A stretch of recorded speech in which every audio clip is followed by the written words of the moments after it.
3 individuals who broke his wrist and his feet and stuffed fillings from inside a cut-up mattress in his mouth, stabbed him in the throat with an ink pen, and cut his wrists with glass from a broken light bulb.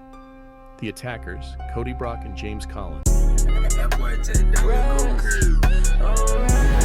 Today we're reacting to why this prison is the most feared and deadliest in America. The more we dive into this prison content, it's just so clear that living a good legal life where you're not getting in no trouble is the best for you. I know that's obvious, but damn, boy. Understand that this is not a joke. Look at this this medieval sword he got. I'm already pausing. It'll get real back here. This what happened when you fuck a nigga tattoo up, especially one of my brother, man. Dig what I'm saying?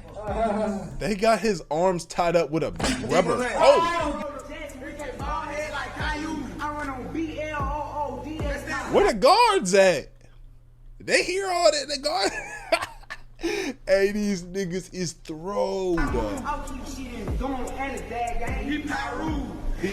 I wouldn't make it, bro. What we got going on in the jet, man?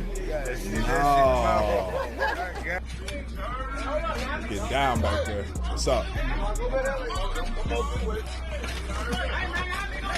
Oh my God. That's the hell, man. Where these niggas at? Where, Oh my gosh. Yeah. Bro, this shit is so bad, bro. This how people like the ones that really tripping get put in a cage and y'all animals, nigga. Y'all fight like animals. Y'all dogs, nigga. Y'all get it there. There's new rules in politics. Y'all get down. Cause that get down that they was about to have right there was gonna be one for the books. Them two big ha. One nigga had a good ha. Other nigga had a. It was gonna get down.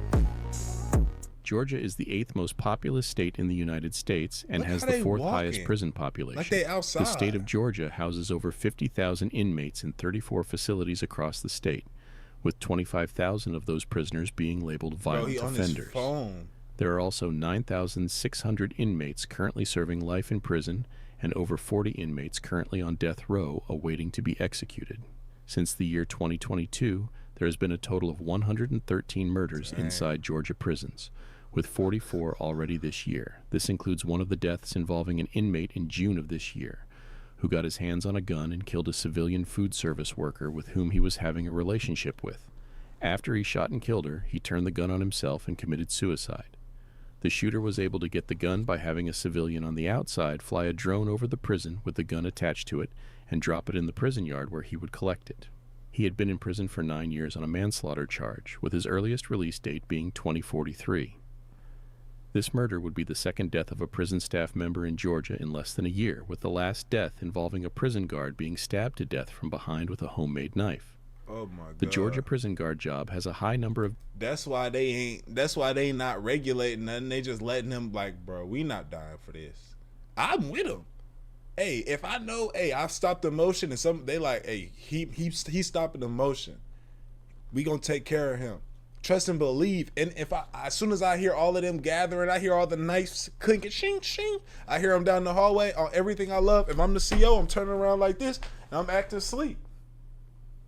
It'd be like, I'm telling you, I might not act asleep. I'm turning around, nigga. I don't know nothing, bro. Y'all live y'all life. This is y'all city in here, bro. Y'all got job vacancies due to its low pay, with its starting salary at $40,000, which is the equivalent of making $19 an hour. No, not happening. In 2012, there were 6,500 prison staff employees, but in 10 years that number dropped 60%, well below to 2,500 guards in 2022. Due to the low pay and not having enough manpower to handle the large number of inmates, prisoners will bribe guards to smuggle in drugs, phones, food, and designer clothing. I got you, just don't kill me. I got you. Just don't kill me. How much you want to give me? For sure. Just don't kill me. Inmates would pay guards amounts from $1,500 and more for every delivery they made to them.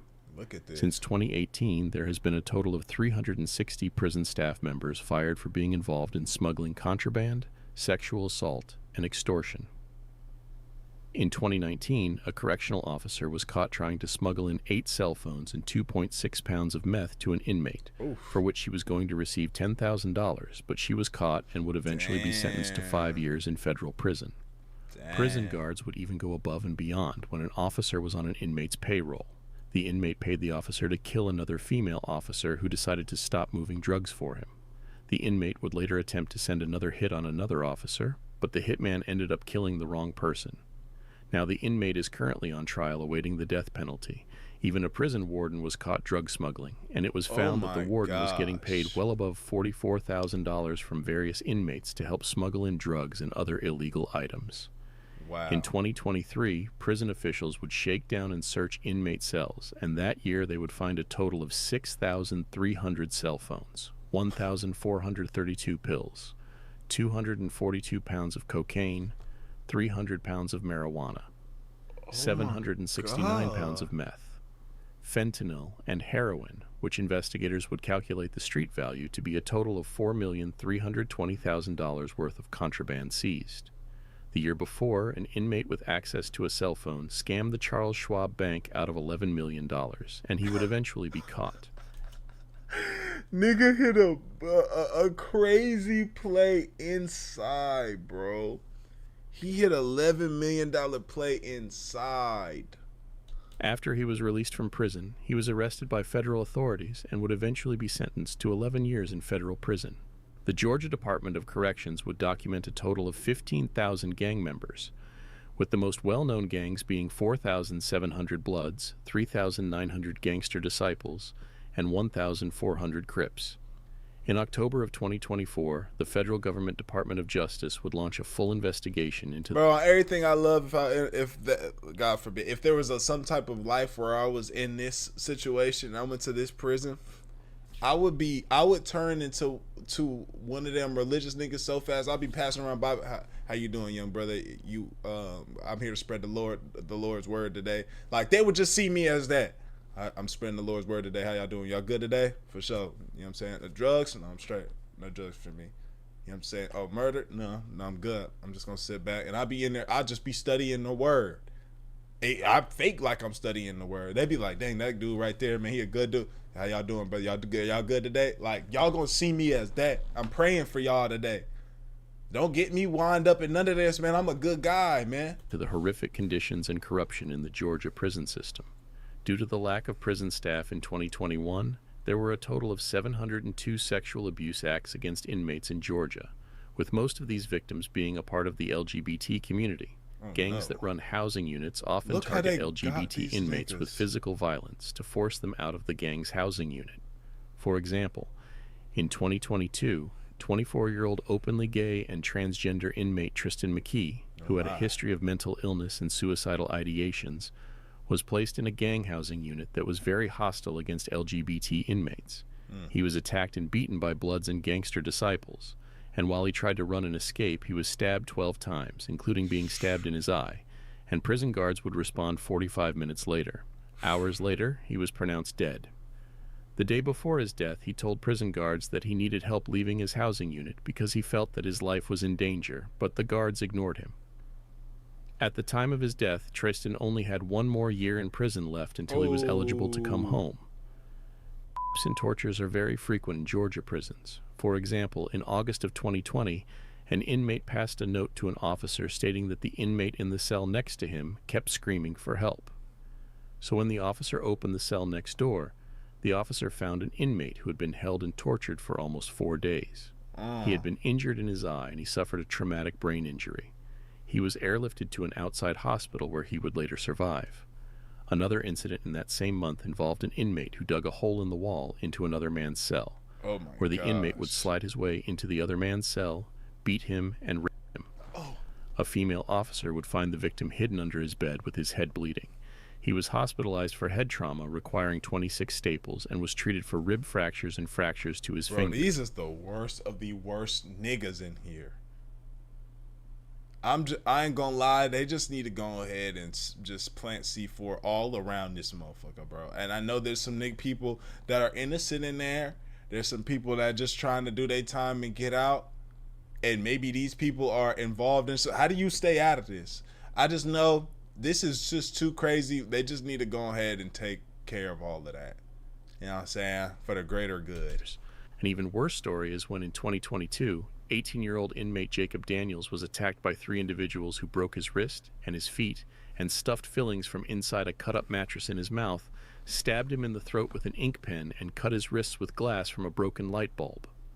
The attackers, Cody Brock and James Collins. Real quick, I want to mention I got this new channel, Astral Dior Archives. Basically here, I'm going to just be doing a lot of yapping, whether it's ranting about a certain topic that's going on or giving some motivation, putting a little bit of vlogs in there as well, moving around at the gym, just doing new things, new types of content. So if you're going to like that and you want to tap in and see more of me kind of in outside realm, pull up, come with me, man. I appreciate y'all. I love y'all for everything y'all do for me. This year is going to be great. That being said, man, let's get straight to the video. Were charged with malice murder, aggravated assault, and false look at him!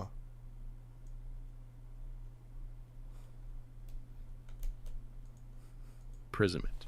But also prison guards have been known to secretly work with gangs in prison and being on their payroll and sometimes play a part in the role of an inmate's death. For example, in September of 2022 at Phillips State Prison, 3 blood gang members, including one of them, 19-year-old Malik McBride, planned to look at this. Sorry, I'm pausing. Y'all gotta see this though. Look how they coming. Machetes, swords. to run into a rival Crip member's cell to kill him. The Bloods told the prison guard that was on duty at the time their plans, and the guard agreed, so the prison guard unlocked the Crip gang member's prison cell and walked away. Yeah. Shortly after, the 3 Bloods ran into the Crip cell, but with the Crip gang member being smart and already on point, he was prepared for an attack. The first Blood to enter the cell was Malik McBride, and the attack didn't last long because as soon as they went in, the Crip stabbed Malik in the head and with a fatal stab wound to the heart. The other 2 Bloods ran back to their cells and locked their doors, and Malik attempted to run back to his, but he collapsed before he could make it. He got him. After this incident, the Crip was not charged with Malik's death because he admitted it was self-defense, but one of the Blood members was charged with felony murder for his involvement in initiating the attack. Wow. Wow. When word was spread throughout the Georgia prisons of Malik's death from a rival Crip member, it started a gang war in 3 separate prisons in the state of Georgia. Wow. On October 1st, 2022 at Coffee State Prison, a war broke out between Bloods and Crips and 2 inmates were taken to the hospital. On October the 2nd at Maycomb State Prison, a war caused 13 inmates to be taken to the hospital. And on October 3rd at Ware State Prison, 5 inmates were sent to the hospital. In the end, a total of 2 gang members were killed and 20 gang members were hospitalized. The prison guard that opened the original Crips cell door was placed under investigation for the incident because he failed to cooperate. He was eventually fired. In the end, a prison facility is no place for any man, and it is a blessing to come home from it. It is crucial to never take your freedom for granted because not everyone sentenced to prison makes it home. No late night vibe, you know. Late night vibe, we playing PS5. Nigga got a 70-inch in the cell. Yeah, man. You know what's going? It was going on. We're gonna play 2K. No. Yo, that just... I like, bro, being at home, making videos, getting money. You know what I'm saying? Touching my girl ass, playing with my son. That's life. Eating food, going outside. That's life. Damn. Like the video, sub up, comment up. That one fucked my head up. Like the video, sub up, comment up. Let me know how y'all feel in the comments, man. Binge the rest of the videos on the channel. Y'all been turning this up. 10K is around the corner. So make sure y'all pull up and let's do it, man. That being said, man, 80 Lero.